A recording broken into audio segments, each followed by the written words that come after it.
Segera download Apa saja yang Quran disebut Tadabbur, Al-Quran, dia meraih tafsir kebaikan. dalam genggaman Contoh, Anda. bulan Ramadan adalah bulan Al-Quran.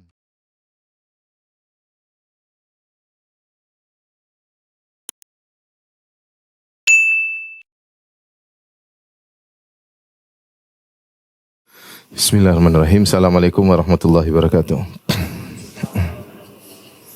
Alhamdulillahi ala ihsani wa syukru lahu ala taufiqihi wa amtinani wa asyhadu an la ilaha illallah wahdahu la syarika lahu ta'ziman li sya'ni wa asyhadu anna Muhammadan abduhu wa rasuluh da'ila ridwani. Allahumma salli alaihi wa ala alihi wa ashabihi wa ikhwani.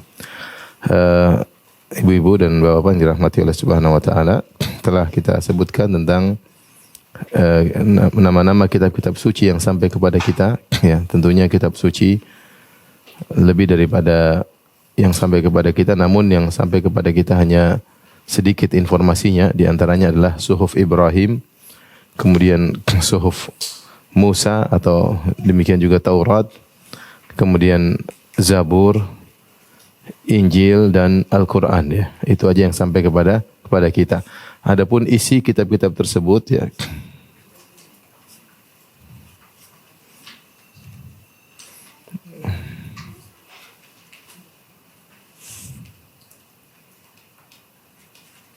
isi kitab-kitab suci tersebut secara umum sepakat dalam masalah tiga hal, ya. Semuanya sepakat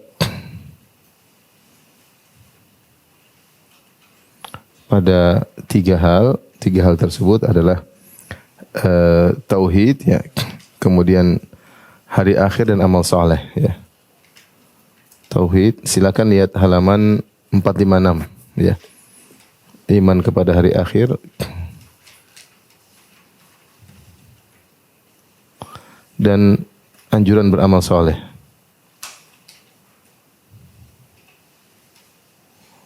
Beramal saleh. Adapun perbedaan pada syariat, ya. Perbedaan pada hukum-hukum syariat. Dan ini sudah diisyaratkan oleh Nabi sallallahu alaihi wasallam dalam hadisnya. Kata Rasulullah sallallahu alaihi wasallam, "Wal anbiya'u ikhwatun li'allat, ummahatuhum syatta wa dinuhum wahid." Kata Nabi sallallahu alaihi wasallam, "Al-anbiya ikhwatun li'allat." Maksudnya adalah saudara sebapak lain ibu. Ummahatuhum syatta wa dinuhum wahid. Para nabi ibarat saudara sebapak lain ibu. Lain ibu, ya. Artinya apa? Bahwasanya bapak mereka satu, maksudnya adalah sama-sama menyuruh kepada tauhid, tetapi syariatnya berbeda-beda, ya. Ini secara sederhana. Sehingga kalau kita melihat pada isi kitab-kitab suci tersebut, ya, kitab suci tadi sudah disebutkan, tidak semuanya. Kitab suci ini adalah Suhuf Ibrahim, terus apa? Taurat, Zabur, kemudian Injil dan Al-Quran. Ini yang sampai kepada kita. Tentu mungkin ada kitab-kitab suci yang lainnya karena para rasul banyak, tapi yang sampai kepada kita cuma ini, ya. Ada 1, 2, 3, 4, 5. Nah, secara global seluruh kitab-kitab suci, ya, di antaranya 5 ini ada titik kesepakatan, titik sepakat dan ada titik perbedaan. Kesepakatannya 3 hal sebagaimana disyaratkan oleh Ibnu Qayyim rahimahullah dalam As-Sawa'iqul Mursalah, ya. Beliau berkata, al-usul tsalatsa allati tafaqa 'alaiha jami'ul milal wa ja'at biha jami'ur rasul hiyal iman billah wal yaumil akhir wal amal salihah. Tentang iman kepada Allah itu tauhid, iman kepada hari akhir dan amal saleh. Adapun perbedaannya yaitu pada hukum-hukum syariat, hukum-hukum fikih. Sebagaimana Nabi telah mengatakan, al-anbiya abnaun ikhwatun li allad. Nah, para nabi itu adalah seperti saudara-saudara sebapak. Ibunya berbeda-beda, tapi bapaknya satu. Artinya tauhid tapi syariatnya berbeda-beda. Ya, maksudnya adalah semua di atas tauhid, menyeru kepada tauhid meski syariat berbeda-beda. Syariat berbeda-beda karena sesuai dengan kondisi umat-umat tersebut di zaman itu, ya. Tentunya hukum-hukum fikih yang berlaku di zaman Nabi Nuh tidak sama dengan hukum fikih yang berlaku di zaman kita, ya. Oleh karenanya hukum-hukum fikih yang berlaku misalnya di zaman Nabi Musa ternyata ada perubahan di zaman Nabi Isa alaihissalam. Demikian juga yang berlaku di zaman Nabi Isa berbeda dengan yang berlaku di zaman Nabi Muhammad sallallahu alaihi wasallam. Tapi ini secara global, isinya secara global, ya. Kandungan global.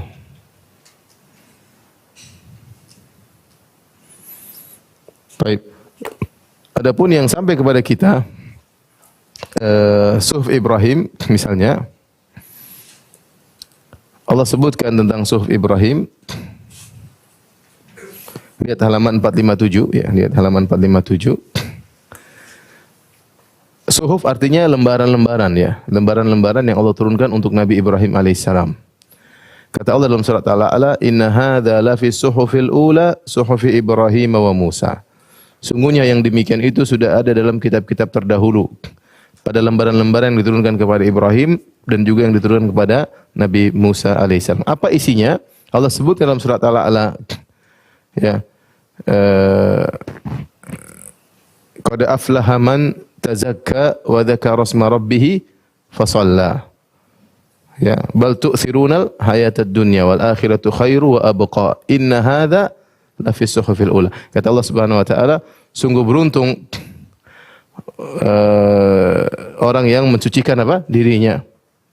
Kemudian menyebut nama Allah dan salat. Ini orang yang beruntung seperti ini, yang mensucikan dirinya kemudian menyebut nama Allah dan salat. Namun kebanyakan kalian atau kalian mendahulukan kehidupan dunia daripada kehidupan akhirat. Padahal akhirat lebih baik daripada dunia. Ini semua sudah ada dalam suhuf Ibrahim, demikian juga suhuf Musa. Jadi ternyata si suhuf Ibrahim dan suhuf Musa tadi, qad aflaha man tazakka wa dzakara asma rabbih fasalla bal tu'thirul hayatad dunya wal akhiratu khairu wa abqa. Ini materi tersebut ada dalam suhuf Ibrahim dan suhuf Musa. Demikian juga Allah isyaratkan isi dari suhuf Ibrahim dalam surat An-Najm ayat 36-39. Kata Allah Subhanahu wa taala, "Am lam yunabba bima fi suhufi Musa wa Ibrahim alladhi waffa." Bukankah sudah pernah dikabarkan di dalam suhuf Musa? Suhuf Musa itu Taurat, ya. Dan begitu pula pada suhuf Ibrahim yang telah menyampaikan apa isinya. Allah taziru waziratu wizra ukhra. Bahwasanya seorang itu tidaklah menanggung dosa yang diperbuat oleh orang lain.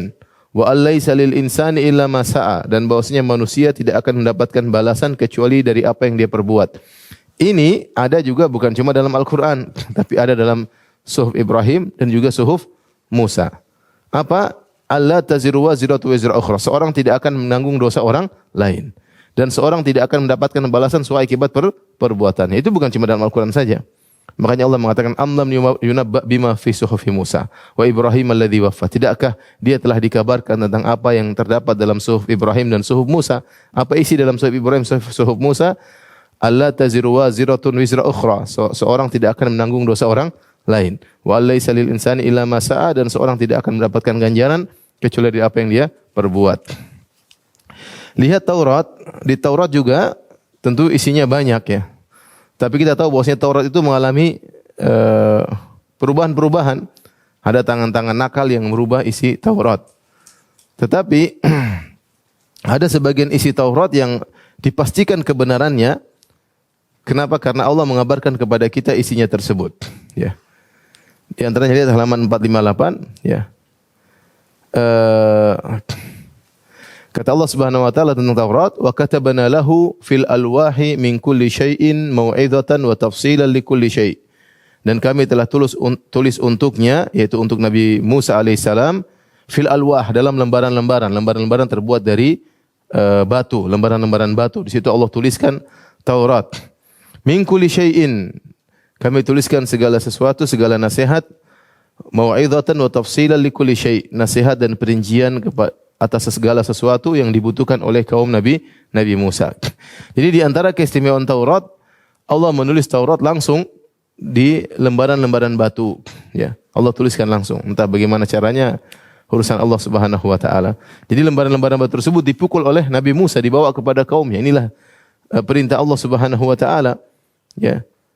Jadi Taurat disebut juga dengan Taurat, disebut juga dengan sebagiannya berupa alwah, ditulis oleh Allah dalam lembaran-lembaran batu, dan sebagian tulis dengan suhuf, ditulis dalam lembaran-lembaran kertas suhuf.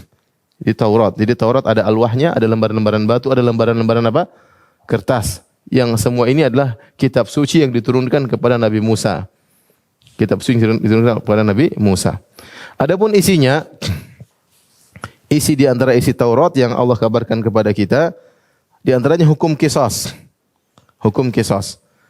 Sebagaimana Allah nukilkan dalam surat Al-Maidah ayat 45, kata Allah Subhanahu wa taala, wa katabna alaihim fiha anna an-nafsa bin-nafsi wal 'aina bil-'aini wal anfa bil-anfi wal udhuna bil-udhuni was sinna bis-sinni wal juruha qisas. Kata Allah, dan kami tetapkan bagi mereka, bagi kaum Bani Israel dalam Taurat, bahwasanya jiwa dibalas dengan jiwa. Siapa yang bunuh orang, dia juga dibunuh. Wal 'aina bil-'aini, siapa yang membutakan mata orang, matanya juga dibutakan. Wal anfa bil-anfi, siapa yang memotong hidung orang, hidungnya juga dipotong. Wal udhuna bil udhuni, siapa yang memotong telinga orang, telinganya juga dipotong. Was sinna bis sinni, siapa yang mematahkan gigi seorang, giginya juga dipatahkan. Wal juruha qisas, siapa yang melukai tubuh seorang, tubuhnya juga dilukai. Qisas. Namanya qisas, dibalas setimpal. Itu ternyata ada dalam kitab apa? Taurat. Allah bilang kami tuliskan dalam Taurat. Ya, meskipun kita tidak pernah baca Taurat, kita yakin karena Allah bilang kami tuliskan dalam Taurat tersebut hukum ini. Kemudian juga isi Taurat atau lembaran Nabi Musa sama seperti yang sudah kita sebutkan tentang suhuf Ibrahim dalam surat Al-A'la. Wa qad aflaha man tazakka, sungguh beruntung orang yang mensucikan dirinya, wa dzakara asma rabbih fa shalla, menyebut nama Allah dan salat. Bal tu'thirunal hayatad dunya, kalian lebih mendahulukan kehidupan ini daripada akhirat. Wal akhiratu khairu wa abqa, padahal akhirat itu lebih baik dan lebih kekal. Demikian juga dalam Taurat ada pernyataan Allah taziru waziratu wizra ukhra, bahwasanya seorang tidak akan menanggung dosa orang lain, wa allaisa lil insani illa ma sa'a, dan seorang hanya mendapatkan ganjaran dari apa yang dia lakukan. Ini di antara isi Taurat. Di antara isi Taurat juga ada nama Nabi Muhammad sallallahu alaihi wasallam. Dari mana kita tahu? Karena Allah mengabarkan dalam surat Al-A'raf 157, kata Allah Subhanahu wa taala, alladzina yattabi'una ar-rasulan nabiyyal ummiyya alladzi yajidunahu maktuban 'indahum fit Taurati wal Injil. Yaitu orang-orang yang mengikuti Rasulullah, Nabi al-Ummi, yang tidak bisa baca, tidak bisa tulis, alladzi yajidunahu maktuban, yang mereka dapati nama Nabi tertulis, fit Taurati wal indahum, di sisi mereka tertulis, fit Taurati wal Injil, dalam Taurat dan Injil nama Muhammad itu tertulis. Tertulis nama Nabi Muhammad. Meskipun sekarang mungkin tidak ada, kita enggak pernah ngecek, tapi Allah bilang tertulis nama Nabi Muhammad sallallahu alaihi wasallam. Bahkan bukan cuma nama Nabi, bahkan para sahabat Rasulullah SAW juga tersebut dalam Taurat. Kita tahu dari mana? Karena Allah mengabarkan dalam surat Al-Fatah ayat 29. Kata Allah Subhanahu wa taala, Muhammadur Rasulullah, Muhammad adalah utusan Allah, walladzina ma'ahu asyidda'u 'alal kuffari ruhama'u bainahum, dan para sahabat yang bersamanya tegas terhadap orang-orang kafir dan kasih sayang di antara mereka. Tarahum ruk'an sujada yabtaguna fadlan minallahi wa ridwana. Engkau melihat para sahabat, mereka sering ruku, mereka sering sujud dalam rangka mencari karunia Allah dan mencari keridhaan Allah. Simahum fi wujuhihim min athari sujud, dan ciri khas mereka ada pada wajah-wajah mereka bekas sujud. Kata Allah, dzalika mathaluhum fit Taurat. Demikianlah permisalan para sahabat dalam Taurat. Demikianlah permisalan sahabat dalam apa? Taurat. Jadi ternyata para sahabat Nabi Muhammad SAW sudah dipuji dalam apa? Taurat. Ini di antara isi-isi Taurat yang sampai kepada kita, yang Allah nukilkan. Demikian juga hukum rajam. Hukum rajam juga ada dalam Taurat. Juga ada dalam Taurat. Sebagaimana di zaman Nabi terungkap hukum rajam tersebut, ternyata dibuka Taurat ada hukum rajam. Saya bacakan hadis dari Ibnu Umar, kisah tentang orang-orang Yahudi yang berzina. Orang-orang Yahudi berzina, mereka merubah hukum ketika mereka berzina, mereka tidak rajam, tapi mereka taruh di atas himar, dibalikkan, kemudian mereka arak, mereka kasih warna-warna hitam, dipermalukan, tapi tidak dirajam. Tapi tidak dirajam. Ya. Sampai di antara mereka ketika melakukan perzinahan, awalnya rajam hanya diterapkan pada orang-orang kecil, hanya orang-orang rakyat jelata. Ketika pembesar-pembesar mereka melakukan zina, maka mereka mencari hukum alternatif. Mereka tidak ingin merajam, karena yang melakukan perzinahan adalah orang-orang pembesar-pembesar. Akhirnya mereka rubah hukum rajam menjadi hukum tadi hanya sekedar dicoret-coret wajahnya, kemudian diletakkan di atas himar, dipermalukan, diarak, dipermalukan, tapi tidak dirajam. Ya, sehingga mereka membedakan antara hukum rakyat jelata dengan hukum para pembesar. Dan ini yang telah disebutkan oleh Nabi sallallahu alaihi wasallam ketika ada seorang wanita dari Bani Makhzum, dari Quraisy mencuri, sehingga mereka ingin hukum potong tangan digugurkan, maka Rasulullah SAW pun marah. Rasulullah SAW mengatakan, innama ahlaka man kana qablakum, ya, sungguhnya yang membinasakan orang-orang sebelum kalian, di antaranya ahlul kitab, ya, jika yang melakukan perbuatan tersebut adalah orang-orang miskin, aqamu alaihil had, maka mereka tegakkan hukum had. Tetapi kalau yang melakukan adalah asyrafuhum, orang-orang mulia di antara mereka, maka mereka tidak tegakkan hukum had. Kemudian Nabi SAW berkata, "Lau anna Fatimah binta Muhammadin saraqat laqata'tu yadaha." Seandainya Fatimah putri Muhammad mencuri, aku akan potong tangannya. Aku akan potong tangannya. Artinya Rasulullah SAW melarang membedakan hukum antara rakyat jelata dengan para pembesar.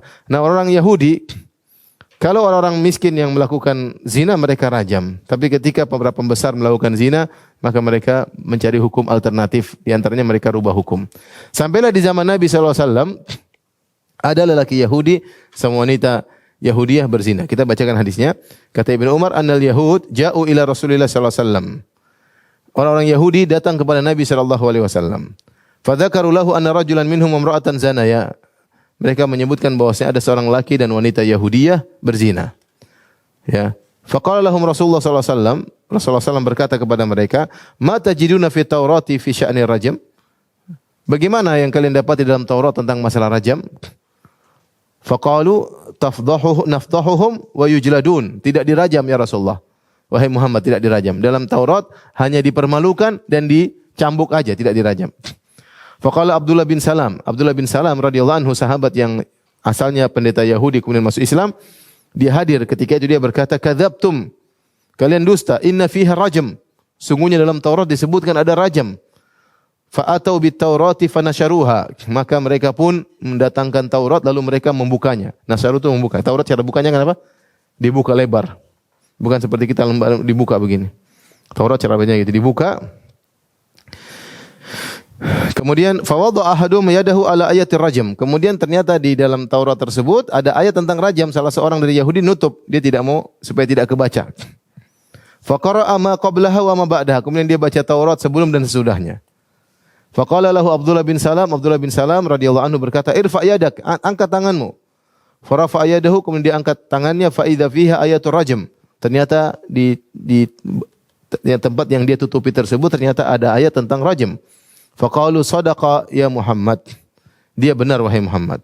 Fiha ayatul rajam. Dalam Taurat ada ayat rajam. Fa amara bihima Rasulullah sallallahu alaihi wasallam farujima. Maka Rasulullah sallallahu memerintahkan dua pelaku zina tersebut untuk dirajam, maka pun dirajam, dilemparkan batu.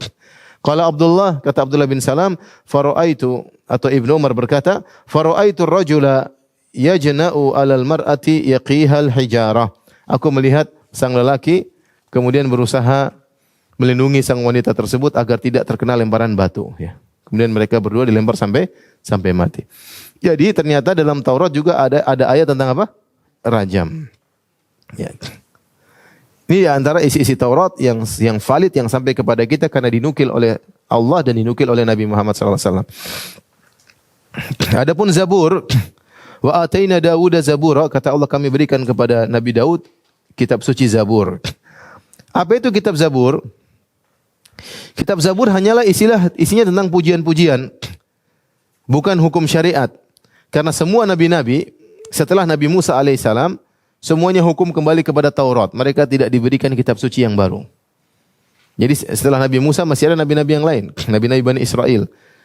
Semua nabi-nabi setelah Nabi Musa hukumnya kembali kepada apa? Taurat. Termasuk di antaranya Nabi Daud. Nabi Daud setelah Nabi Musa. Hukumnya berlaku hukum Taurat, hanya saja Allah berikan kepada Nabi Daud tentang Zabur dan itu tidak terkait dengan hukum-hukum. Tidak terkait dengan hukum fikih. Dia hanya masalah pujian-pujian kepada Allah Subhanahu wa taala. Qatadah Ibn Di'amah As-Sadusi rahimahullah berkata, "Wa ata Dawud zabura." Allah memberikan Nabi Daud Zabur. "Kunna nuhaddatsu du'aun ullimahu Daud." Kami dulu dikabarkan tentang doa-doa yang Allah ajarkan kepada Daud. Berupa tamhid wa tamjid, berupa pujian kepada Allah, pengagungan terhadap Allah. Laisa fihi halalun wala haram. Tidak ada dalam kitab suci Zabur pengharaman maupun penghalalan. Wala faraidu wala hudud. Tidak ada kewajiban-kewajiban dan juga tidak ada hukum-hukum had. Jadi Zabur isinya hanyalah apa? Pujian-pujian. Kemudian Injil.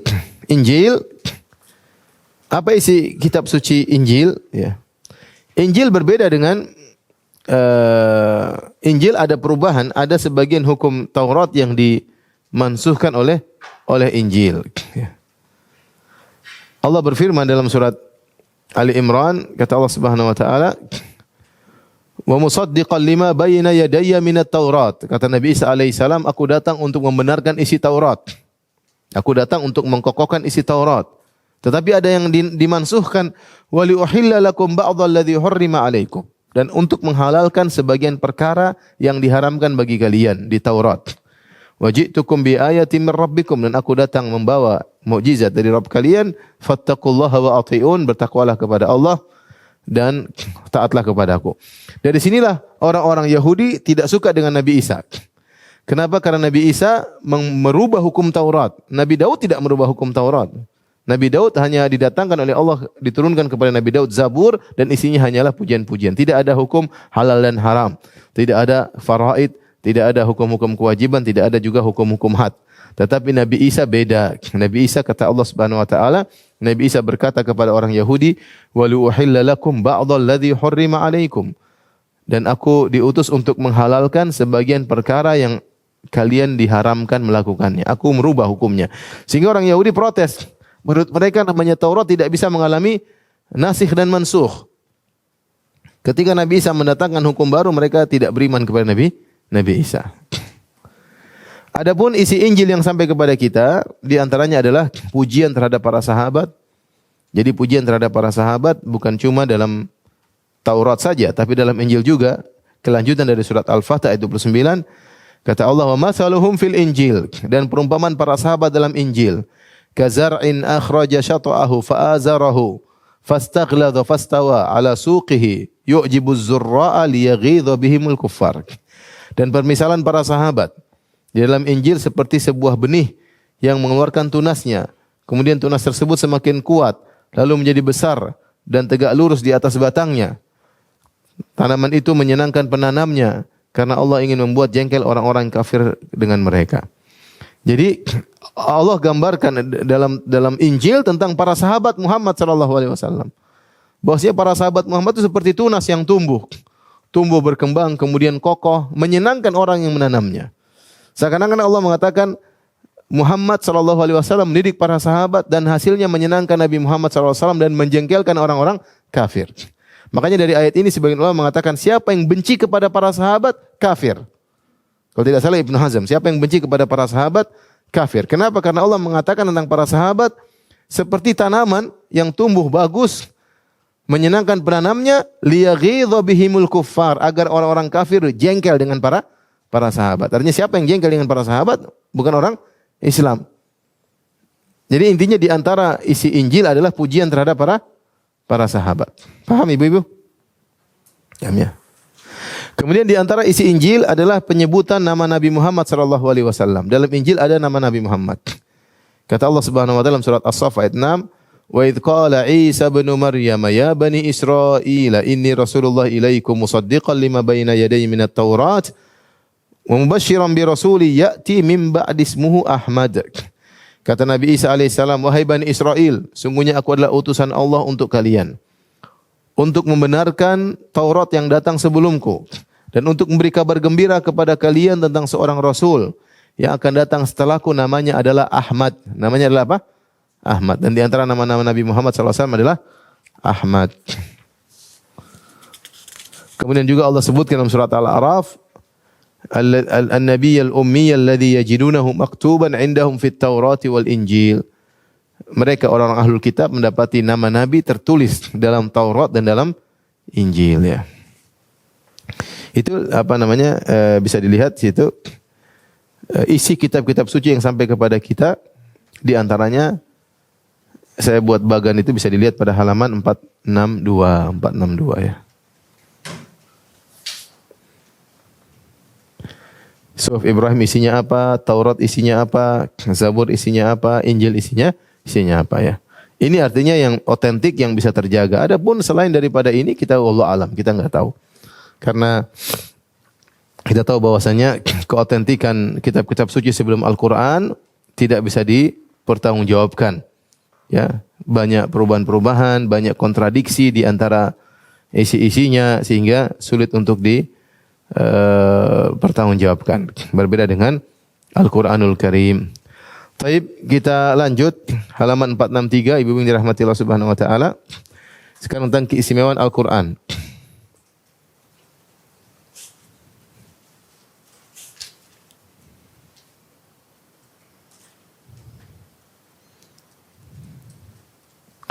Keistimewaan Al-Qur'an dibanding dengan kitab-kitab suci sebelumnya. Apa saja keistimewaan Al-Qur'an?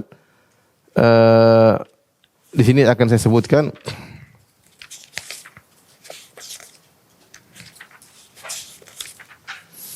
Ada 3, ada 4, ya.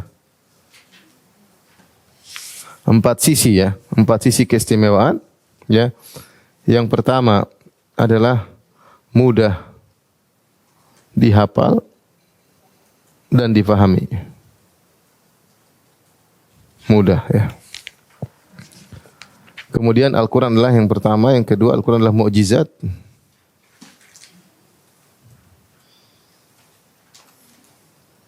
Adalah mukjizat. Kemudian yang ketiga,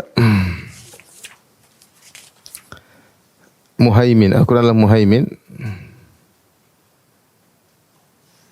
Adalah al-muhaimin. Al-muhaimin maksudnya hakim, dia pemutus, penentu mana yang benar, mana yang salah. Dan yang keempat adalah Al-Quran terjaga keotentikannya. Terjaga keasliannya.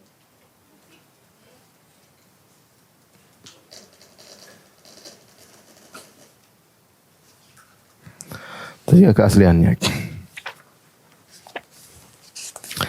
Baik, adapun yang pertama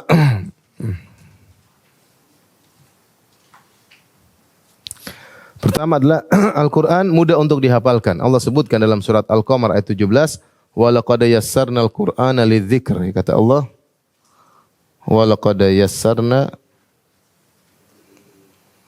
Qur'ana lidzikr fahal min muddakir. Sungguh kami mudahkan Al-Quran untuk pelajaran, ya. Kami mudahkan Al-Quran untuk menjadi pelajaran,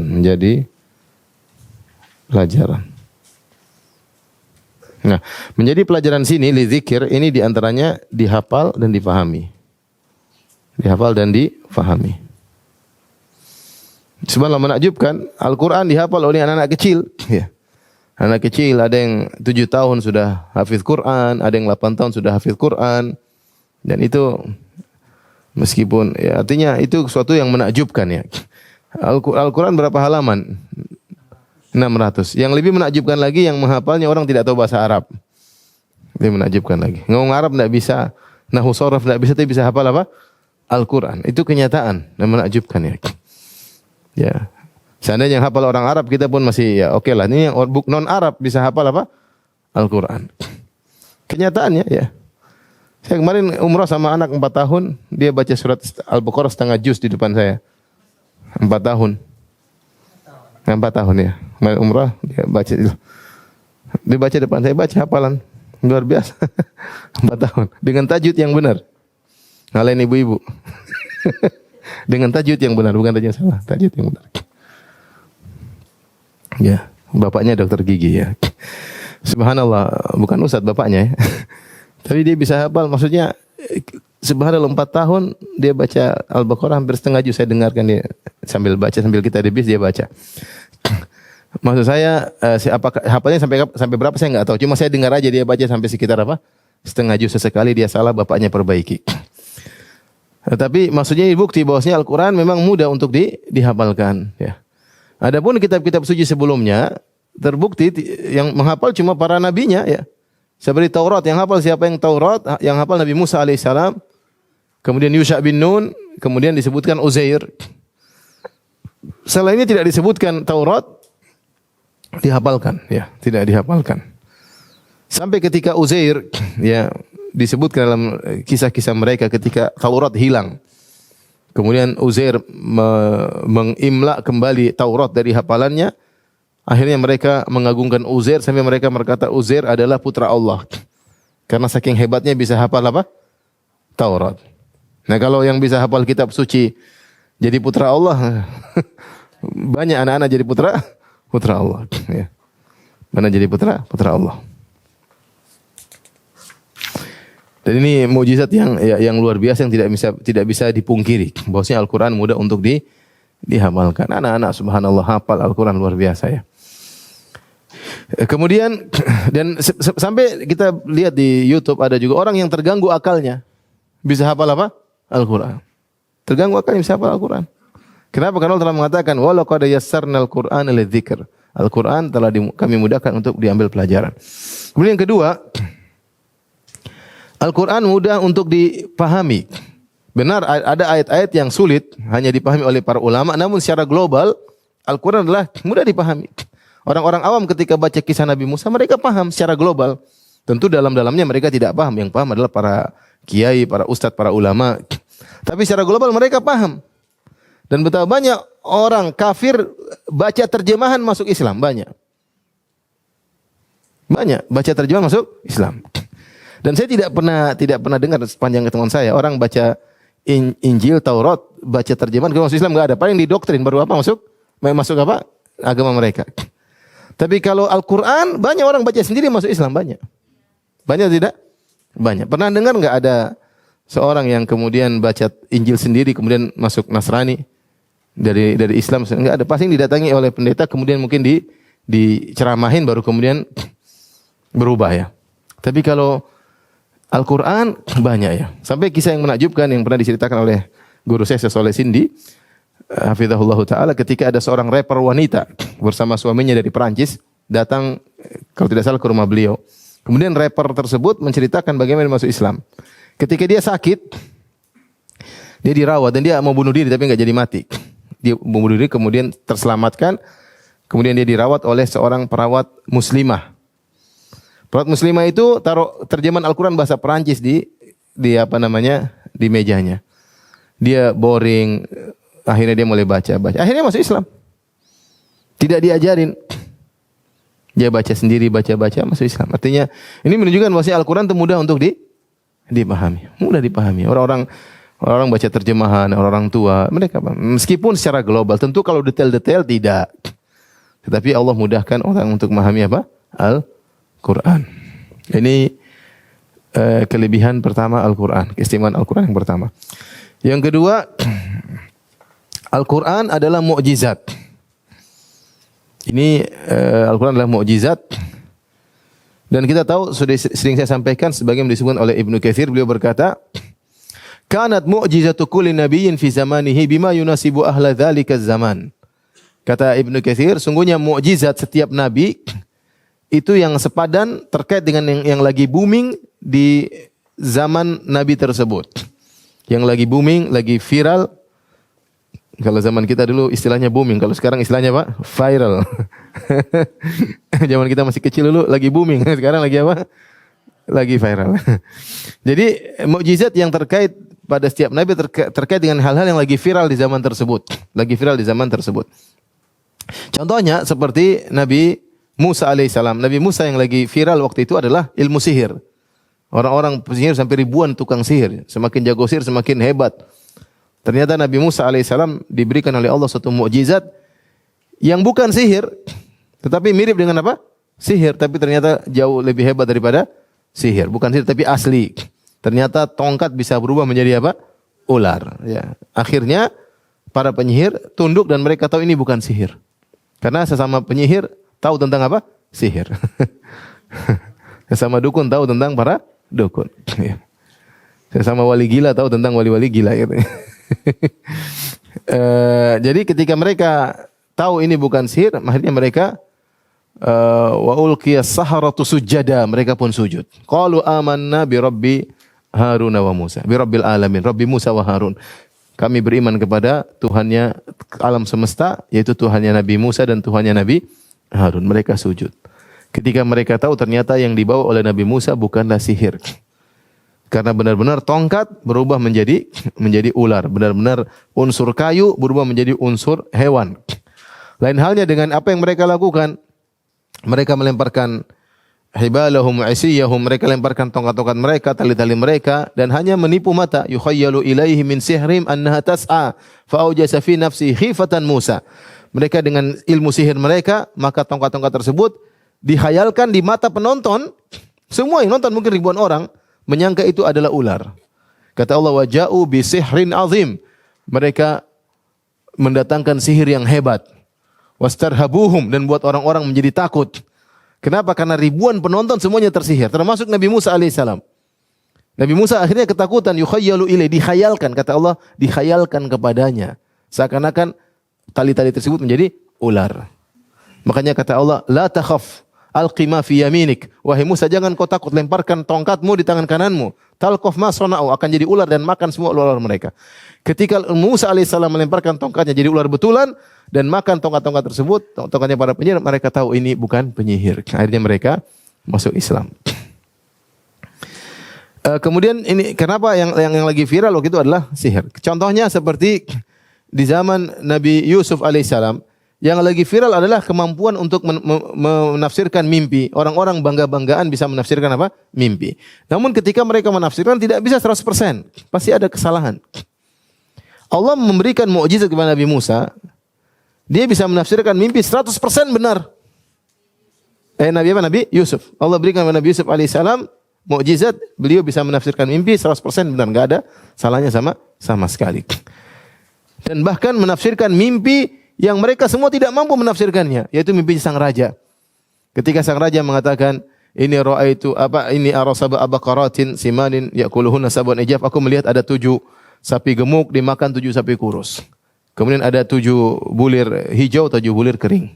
Ini mimpi, artinya apa wahai para pembesar-pembesarku? Mereka mengatakan, adghasu ahlam wa ma nahnu bi ta'wil ahlam bi alimin. Ini adalah perkara yang tidak bisa dilihat jalurnya ya raja. Ini carut marut kata mereka. Mimpimu ini carut marut. Adghas itu seperti kalau seorang membawa makanan buat hewan, dia campur berbagai macam-macam daun-daun kering, model ini, kemudian dibawa sehingga bercampur carut marut. Nah, kalau carut marut kami enggak bisa tahu alurnya. Ini apa sih alurnya untuk bisa ditafsirkan? Seperti ini enggak bisa ditafsirkan wahai raja. Ternyata Yusuf mampu. Artinya kalau ada ilmu tafsir mimpi, kalau lihat ini berarti begini, kalau lihat ini berarti begini, lihat ini, sebagian orang mengatakan demikian. Nah, mimpi yang dilihat oleh raja ini carut marut menurut mereka. Enggak bisa ditarik benang merahnya dan tidak bisa ditarik jalur apa sih cerita mimpi ini gimana. Akhirnya mereka mengatakan, wa ma nahnu bi ta'wilil ahlami bi alimin. Kami enggak bisa nafsir mimpi seperti ini. Ketika mereka semua tunduk tidak bisa menafsirkan mimpi, ternyata Yusuf mampu alaihissalam. Jadi mukjizat Nabi Yusuf terkait dengan lagi viral ketika itu, yaitu tentang kemampuan menafsirkan mimpi. Sebagaimana Nabi Isa alaihissalam diberikan Mukjizat terkait yang lagi viral ketika itu adalah tentang ilmu pengobatan. Orang-orang lagi bangga-banggaan bisa mengobati ini, mengobati. Tapi ada penyakit yang mereka tidak bisa obati, yaitu buta. Mereka tidak bisa obati. Kemudian penyakit sopak. Mereka tidak bisa obati. Apalagi orang mati hidup lagi, tentu tidak mungkin. Maka Nabi Isa alaihissalam diberi mukjizat, bukan pengobatan. Memang benar Allah yang mengobati. Hanya dengan usapan. Ya, mereka mungkin pakai obat-obatan, pakai macam-macam. Nabi Isa tinggal ngusap, mata buta bisa melihat. Orang sopak bisa sembuh. Orang mati bisa hidup kembali. Ya. Burung dibuat dari apa namanya? Tanah liat ditiup bisa terbang. Luar biasa. Ya. Sehingga Nabi Isa alaihissalam diberikan oleh mukjizat untuk mengalahkan yang lagi viral ketika itu agar mereka tahu ini benar-benar utusan apa? Utusan Tuhan. Contoh lagi yang lagi viral di zaman Nabi Hud alaihissalam. Nabi Hud alaihissalam diutus kepada kaum yang jago semuanya, semua jagoan. Ya. Sampai mereka bangga. Mereka mengatakan, ya, kata Allah, wa amma adun fastakbaru fil ardi bighairil haqqi wa qalu man asyaddu minna quwwah. Adapun kaum Ad, yaitu kaumnya Nabi Hud. Mereka sombong di atas muka bumi tanpa hak untuk sombong. Mereka berkata, man asyaddu minna quwwah. Siapa yang lebih kuat daripada kami? Artinya mereka sangat kuat. Ya. Mereka sangat, tubuh mereka besar. Bahkan mereka kalau ingin menghancurkan suku lain, diutus cuma satu orang aja, ngancurin suku sana. Dia jago. Namun ketika mereka ingin menyerang Nabi Hud sendirian, mereka tidak mampu. Mereka tidak mampu. Kata sebagian ulama di antara Ibnu Qayyim kalau tidak salah, inilah mukjizat Nabi Hud. Ya. Kata Nabi Hud, "Fakiduni jami'an thumma la tunzirun, inni tawakkaltu 'ala Allahi rabbi wa rabbikum. Ma min dabbatin illa huwa akhidhun binasiyatiha." Ya. Inna rabbi ala siratim mustaqim. Kata Allah Subhanahu wa ta'ala tentang Nabi Hud berkata, "Fakiduni jami'an." Kalian semua berkumpul bikin makar untuk saya. Tsumma la tunzirun, dan jangan menangguhkan. Sekarang kumpul semua bikin kecelakaan bagi saya. Inni tawakkaltu 'ala Allah, aku bertawakal kepada Allah, namun mereka tidak mampu. Padahal mereka jagoan semuanya. Tapi ketika disuruh untuk membinasakan atau mengalahkan Nabi Hud, mereka tidak mampu. Nabi Hud lebih hebat dari mereka. Dan di antara yang lagi viral di zaman Nabi Muhammad SAW adalah tentang syair-syair. Tentang syair-syair yang mereka buat di antara kalangan orang-orang Arab, bahkan mereka sering melakukan lomba-lomba syair. Maka Nabi Muhammad SAW diberikan oleh Allah Al-Quran yang bukan syair, tetapi lebih hebat daripada syair. Ya. Yang menakjubkan, Al-Quran tersebut turun dengan bahasa yang mereka kuasai, itu bahasa Arab, yang isinya huruf hijaiyah, alif, ba, ta, tha, jim, kha, kha, dan seterusnya. Ya. Mereka ucapkan, makanya Allah sering dibuka di awal-awal Al-Quran tentang huruf-huruf hijaiyah. Alif lam mim ra, sad, kaf ha ya ain sad, qaf nun, ya, yasin, ya, alif lam mim sad. Allah buka dengan huruf-huruf potongan hijaiyah untuk mengingatkan Al-Quran ini turun dengan bahasa kalian. Kalau kalian mampu, datangkanlah semisal apa Al-Quran. Ternyata mereka tidak mampu. Oleh karenanya Al-Quran adalah mukjizat. Allah katakan, "Qul la in jitama'atil insu wal jinnu ala ayatu bimithli hadzal Qur'an la ya'tuna bimithlihi walau kana ba'dhum li ba'dhin dhahira." Katakanlah, seandainya seluruh manusia dan jin bersatu padu, berkumpul untuk mendatangkan yang semisal Al-Quran, mereka tidak bakalan mampu meskipun mereka bersatu padu.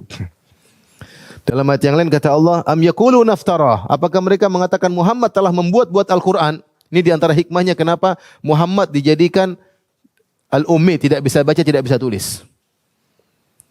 Kenapa? Kalau Muhammad SAW bisa baca, bisa tulis, kata mereka Muhammad belajar dari buku-buku, dari ahli bahasa yang lain, atau baca buku-buku terdahulu, kemudian dia merangkai kembali.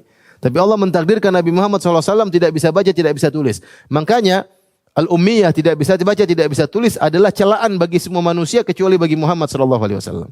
Justru dia tidak bisa baca, tidak bisa tulis adalah pujian bagi dia. Kenapa tidak bisa baca, tidak bisa tulis? Kok ada Al-Quran? Berarti Al-Quran tersebut bukan karangan Muhammad. Kalau dia bisa baca, bisa tulis, orang akan mengatakan itu karangan Muhammad. Tapi Muhammad tidak bisa baca, tidak bisa tulis. Ma'ana biqari, aku tidak bisa baca, kata Nabi SAW. Sampai dalam perjanjian Hudaybiyah ketika Suhail bin Amr mengatakan, kata Rasulullah, sekretarisnya Ali bin Abi Thalib nulis, inilah perjanjian yang disepakati oleh Suhail bin Amr dan Muhammad Rasulullah. Kata Suhail bin Amr, waktu itu masih musyrik, dia berkata, jangan tulis Muhammad Rasulullah. Kalau kami ngaku kau Muhammad Rasulullah, ngapain kita ribut sama kamu? Tulis Muhammad bin Abdullah. Kata Rasulullah, wahai Ali, tulis Muhammad bin Abdullah, hapus Rasulullah. Kata Ali bin Abi Thalib, enggak, saya enggak mau hapus. Kata Rasulullah, mana yang tulisan Rasulullah, di mana tempatnya? Rasulullah enggak bisa baca. Di mana tempat yang ada tulisan Rasulullah? Akhirnya Ali tunjukkan sini, Rasulullah hapus sendiri. Karena Rasulullah tidak tahu mana tulisan apa? Rasulullah. Mana yang tulisan Rasulullah? Rasulullah hapus sendiri, pakai jarinya. Karena Ali tidak mau apa? Menghapusnya. Itulah am yaqulun aftarah, mereka berkata Al-Qur'an dibuat-buat oleh Muhammad. Kalau gitu kul fa'tu bi asyri suwarin mithlihi muftarayatin. Wa du'u man istata'tum min dunillahi in kuntum shadiqin. Kalau gitu kalian bilang Muhammad yang mengarang Al-Qur'an, Muhammad satu orang. Kalau Muhammad bisa ngarang Al-Qur'an, kalian tentu bisa. Datangkan 10 surat, enggak usah 114 surat. Datangkan 10 surat aja.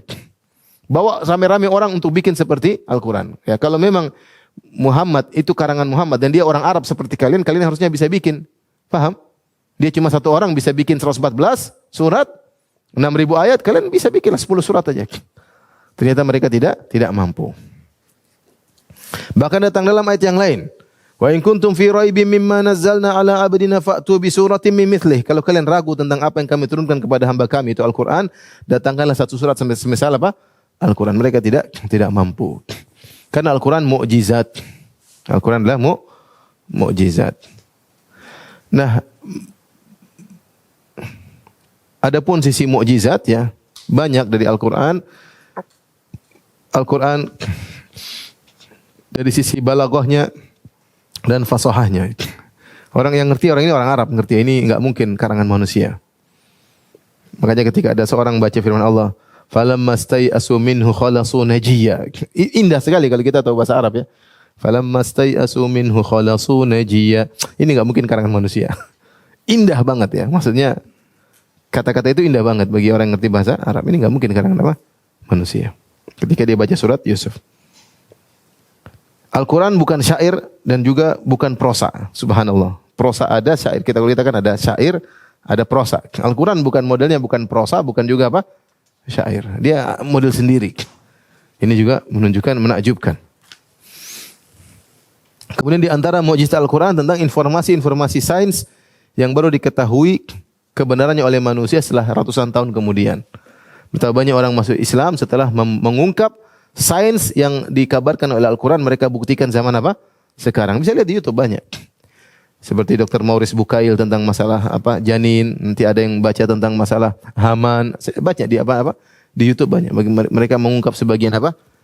Informasi sains. Jadi Al-Quran bukan kitab sains ya. Jangan disalah paham. Al-Quran bukan kitab sains. Tetapi di antara informasi Al-Quran tentang keimanan ada sebagian informasi tentang apa? Sains. Tapi dia bukan buku sains. Jadi jangan bilang mana rumus kimia, rumusnya enggak ada. Al-Quran memang bukan dia buku keimanan. Tetapi dalam informasi keimanan tersebut ada sebagian informasi sains yang dibuktikan oleh sebagian orang-orang kafir yang akhirnya masuk Islam. Kemudian juga dari sisi mukjizat Al-Quran dari informasi tentang kisah-kisah umat terdahulu. Bagaimana Nabi bisa bercerita tentang umat terdahulu padahal dia tidak bisa baca, tidak bisa tulis. Dan ini diantara diakui oleh seorang pendeta, ada di YouTube. Orang Yahudi. Dia bilang di antara hal yang menakjubkan bagi Muhammad.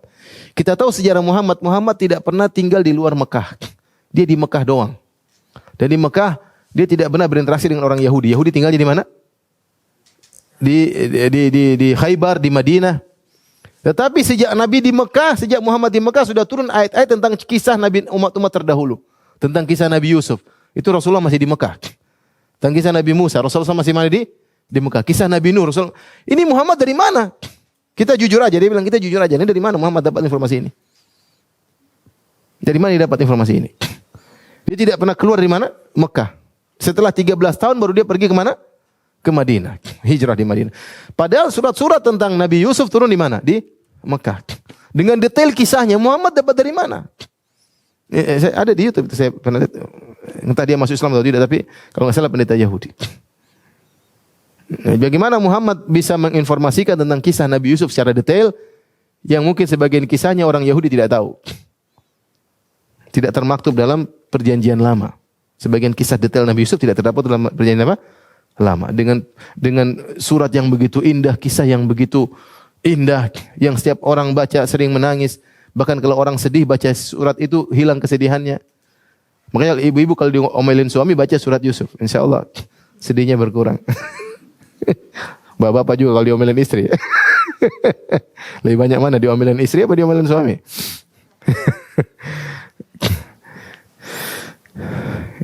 Kemudian juga di antara sisi mukjizatnya Al-Quran meskipun 6.000 ayat lebih namun tidak terjadi kontradiksi.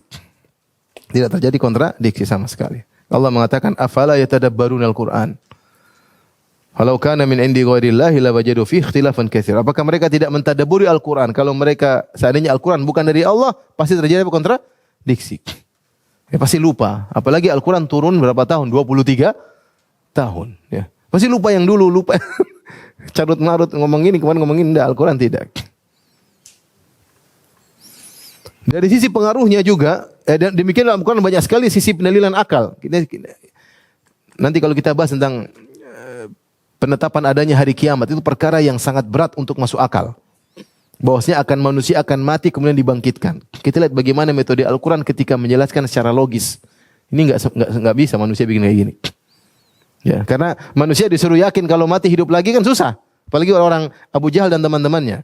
Man yuhyil idhama wa hiya ramim. Kok ada tulang sudah hancur bisa jadi manusia kembali. Nah, Allah bantah.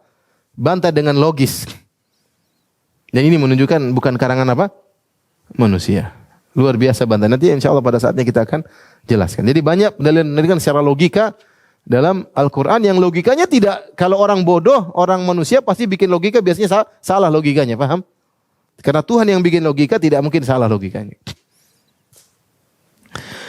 Kemudian sisi mukjizat Al-Quran dari sisi pengaruhnya. Al-Quran adalah sebaik-baik nasihat. Makanya saya bilang, kita ini kalau mau sadar, baca Al-Quran. Tidak perlu nonton film ini baru sadar. Atau dengar lagu-lagu apa, kayak lagu-lagu Islami mau sadar. Sadar sesaat aja. Habis itu joget lagi. Kalau mau sadar baca Al-Quran beneran. Al-Quran itu baca isinya, tafsir itu baru sadar. Benar-benar hijrahnya totalitas hijrah. Kalau hijrah maunya hijrah karena dengar musik, karena dengar enggak. Kemudian juga betapa banyak orang pengaruh luar biasa. Banyak orang kafir enggak ngerti apa yang dia dengar Al-Quran terpengaruh.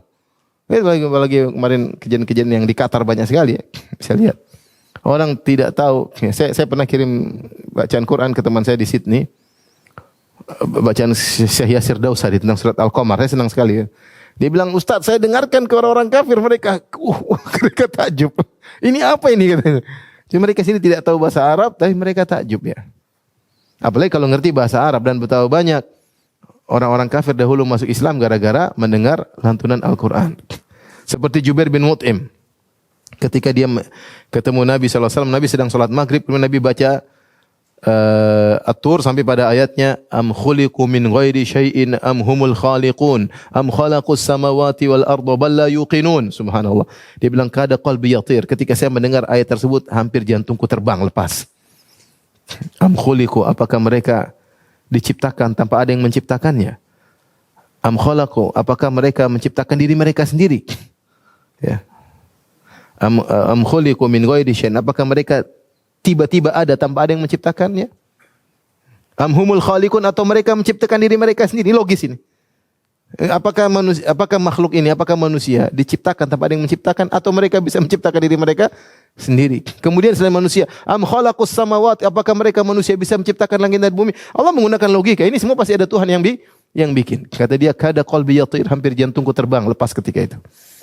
Karena dia tahu bahasa Arab. Artinya saya katakan, bahasa Arab aja, orang yang ngerti bahasa Arab ya dengan Al-Quran bisa ternyuh. Apalagi yang ngerti bahasa Arab. Ya. Saya dengar juga ada seorang pendeta, dia sadar ketika dia mendengar ada lantunan Al-Quran. Ya. Kata Allah, fawailul lilladzina yaktubuna al-kitaba biaydihim thumma yaquluna hadza min indillahi liyashtaru bihi thamanan qalila. Fawailahum mimma katabat aydihim wa wailahum mimma yaksibun. Kata Allah, celaka orang-orang yang menulis kitab suci. Kemudian mereka berkata ini adalah dari Allah. Padahal untuk mencari apa? Dunia. Dan celaka atas apa yang mereka tuliskan. Dan celaka atas apa yang mereka kerjakan. Celaka 3 kali kata Allah. Dia saya masuk Islam. Dia sadar. Gara-gara Allah ancam dengan 3 celaka. Celaka orang yang menulis Al-Quran. Hanya untuk mendapatkan menulis apa kitab suci, Taurat atau Injil dalam rangka mencari sedikit apa?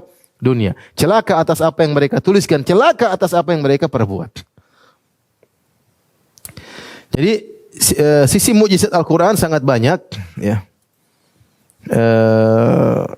Sampai As-Suyuti rahimahullah menyebutkan ada 35 sisi mukjizat Al-Quran.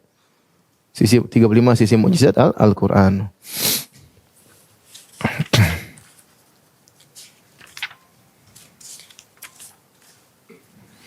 Taib, kita tutup pembahasan tentang masalah perkesalahan sebagian ahlul kalam tentang masalah mukjizat.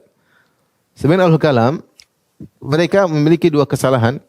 Ya, jadi sisi mukjizat Al-Quran sangat banyak. Sekitar 35 sisi mukjizat. Adapun kesalahan sebagian ahlul kalam, ahli filsafat, ahlul kalam, 2 sisi. Yang pertama, membatasi sebagian penjelasan Ibnu Qayyim rahimahullahu taala. Membatasi mukjizat Al-Quran pada sebagian sisi saja.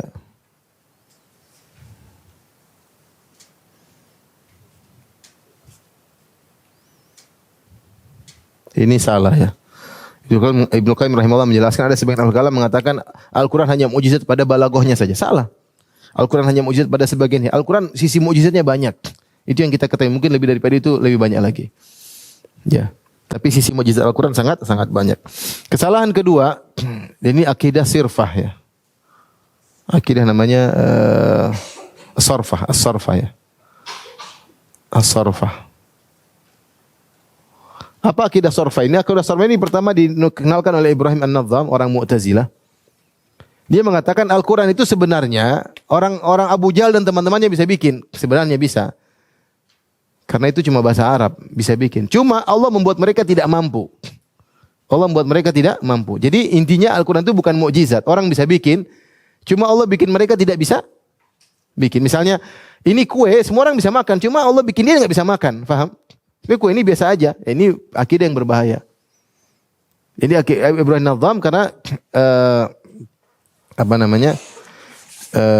dua hal yang menjadikan kenapa mereka berpikiran demikian. Sebagian ulama mengatakan bahwasanya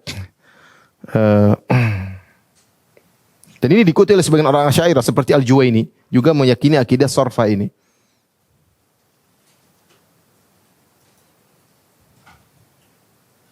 Karena mereka punya kaidah takdimul akal ala nakal, akal didahulukan. Kata mereka secara akal Al-Quran ini bahasa Arab. Abu Jahal dan teman-temannya juga bisa bahasa Arab. Harusnya mereka bisa bikin seperti apa? Al-Quran. Cuma kenapa mereka nggak bisa? Allah bikin mereka tidak mampu. Paham? Allah bikin manusia semua tidak mampu. Jadi kalau hakikat dari pernyataan ini, Al-Quran sebenarnya biasa-biasa saja. Paham? Cuma orang tidak mampu dibuat untuk membuat semacam apa? Al-Quran. Seperti ada kue atau seperti angkat ada 10 kilo, sebenarnya bisa diangkat, cuma Allah bikin dia tidak mampu. Tidak mau, paham? Sebenarnya 10 kilo ini biasa-biasa saja, dimampui untuk diangkat. Cuma Allah bikin manusia tidak bisa angkat. Ini logika sederhana. Ini akidah yang batil. Jadi seakan-akan Al-Quran sendiri tidak memiliki keistimewaan. Ibnu Katsir berusaha menafsirkan. Ibnu Katsir punya penafsiran Ibnu Katsir mengatakan karena orang Mu'tazilah mengatakan Al-Quran makhluk. Nah, kalau makhluk berarti bisa dibikin oleh manusia. Karena mereka punya akidah Al-Quran itu apa? Makhluk, bukan firman Allah. Kalau kita Al-Quran sifat Allah, firman Allah, Allah berbicara, dan sehingga ketika itu firman Allah tidak ada yang bisa bikin seperti apa? Al-Quran. Tidak ada yang bisa menyamai firman Allah Subhanahu wa taala. Nah, akhirnya ini akidah Mu'tazilah, Ibrahim Nadham, kemudian diikuti oleh sebagian orang Asy'ariyah seperti Al-Juwaini, ini akidah yang batil, akidah yang sesat, ya. Maka tidak boleh diikuti. Tapi sampai di sini saja. InsyaAllah kita lanjutkan pada pertemuan berikutnya di kesempatan yang lain. Allah alam bisawab. Wabillahi taufiq wal hidayah. Assalamualaikum warahmatullahi wabarakatuh. Subhanakallah bihamdik.